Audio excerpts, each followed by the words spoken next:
So what are the three main points that you are standing for? I'm really looking forward to actually getting more of a voice for the community. I think the development in the area that we've seen over the last few years has been quite excessive, and I think a lot of people that live here that pay the rates don't feel like they've been properly consulted. So that would be a key point for me. The other thing is the environment. The environment is really important. It's why a lot of us are here. So I realise that there will be some development over the years to come, but what I'd really like to see is that actually driven by the community rather than tourist need. Visitors come along looking for a unique Kiwi experience, and I'd really like to be able to offer that to them rather than just another tourist offering.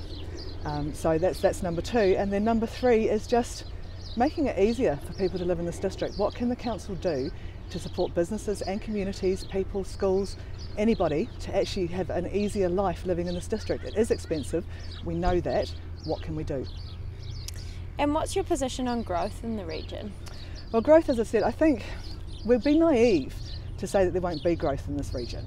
It's a beautiful place, lots of people want to come here. I know I've travelled around the world and I've seen a lot of beautiful places, but none are more beautiful than this particular area here, and that's why I feel so passionately about it. But growth will happen, and what I'd like to see is the community consulted about that growth a bit more, and actually that growth in line with community needs rather than, as I said, tourists. And how do you think our airport should be expanded, if at all? The airport, I would really like to see some domestic services, and I guess from an ease of travel point of view, but the reality is that we're never going to be someone who's flying to London, so you're always going to have a connection there anyway. So I think domestic services are more than enough. We've had domestic services in the past. Perhaps there hasn't been the demand in terms of the population at that point, but it'd be really good to have them back in here, have an option. But what I'd really like to see with the airports is a more regional strategic direction taken with the actual visitor numbers that come in. So we have more of a strategy across the whole region, including places like Dunedin and Invercargill, as well as Queenstown. People come here, but not just to see Queenstown and Wanaka. They come here to see the whole area. Rakiura is a beautiful place, and as many people as possible that can see it as that can take would be good for them to go down that direction. So why not have an entry or exit point from Invercargill, for example? And should tourism continue to be our main industry?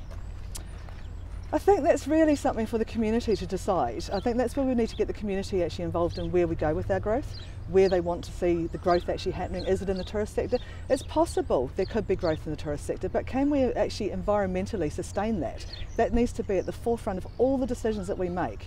Environmentally, can we sustain this? Because this is why I'm here, and I ask a lot of other people, why are you here? And tell us a little bit about yourself and what brings up emotion for you in the community.